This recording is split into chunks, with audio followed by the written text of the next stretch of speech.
to start with some questions that are rhetoric, so could everyone close their eyes? Imagine walking through Turlington on a busy afternoon with tons of people harassing you to take a flyer, the crowded atmosphere with so many loud sounds of preachers and students, and the smells of Subway and Chick-fil-A. Can you all picture this? Now imagine the same exact scenario, but now you're blind or visually impaired, walking through Turlington to get to your next class. Can you grasp how hard that would be? According to the, now you can open your eyes. According to the National Center for Education Statistics, 11% of undergraduates in 2007 to 2008 and 2011 to 2012 had a disability. Fortunately for us at the University of Florida, we have so many new and existing accommodations that are offered. This is actually an online tool that is offered for students to see the accessible locations of your classroom. We've all taken classes in very old buildings in which there isn't very many accessible locations, but through this tool we can navigate and see where you can actually enter the building. And this is through the ADA, which is, if you don't know, that's the Americans with Disability Act. That allows, it's a civil rights act that's anti-discriminatory for persons with disabilities, and it's really important.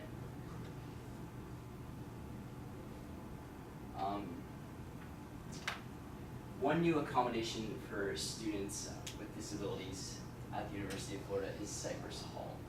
Has anyone seen this new building, kind of on 13th and Museum? It's kind of across from DG and Norman Hall. Okay, if you haven't, you should check it out. It's really cool and looks new. This is a picture of like it before it was built.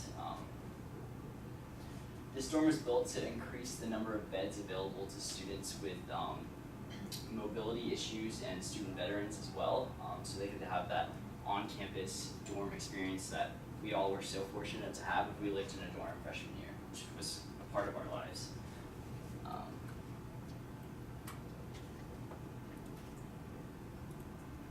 This is just a quick video about Cypress Hall.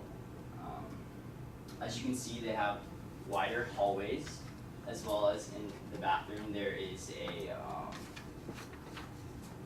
support bars for the toilet, and the sink can actually move left to right and up and down, which is pretty cool, as well as the shower is very large and accessible for persons with all disabilities.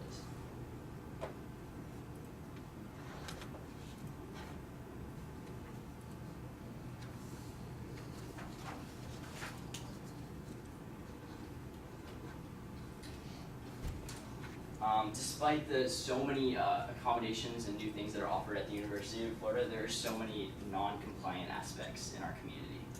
So these are just a couple of pictures that were taken that are examples of some non-compliant aspects, such as in Marston, these are two pictures of the sink and as well as a water fountain.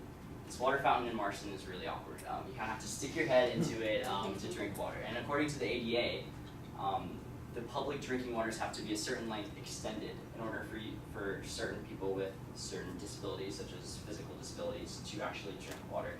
As well as the sink needs to be covered with insulation, as well as a certain height, which Marston is very old and does not have that.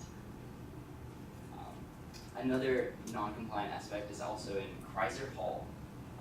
This is just a picture of the parking lot, which was counted amount of spaces and whatnot, and there's about 250 spaces. For those amount of spaces, we need about 7 parking accessible spaces. And although there is 6, which is pretty close, none of these are van accessible, and that is a really, really important aspect to it, because if it's not van accessible, how could you get there?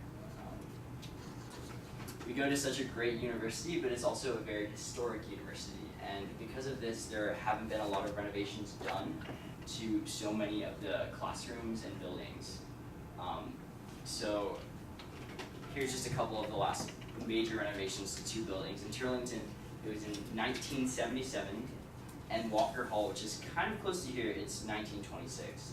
If you've ever been into like some of these buildings, if you had a physical disability, such as being in a wheelchair, you can't access these buildings. You simply cannot. Like, I honestly don't know what I would do to go to the bathroom or things like that. It would be incredibly hard.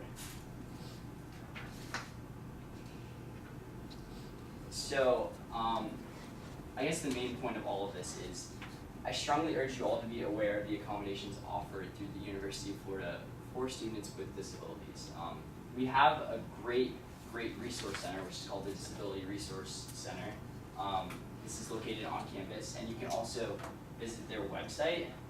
Here are just some of the accommodations that are offered for students with disabilities, such as note-taking and assistive technology, which allows students who are, such as students who are deaf, to get notes and also like to translate those notes if you are blind into text or whatnot.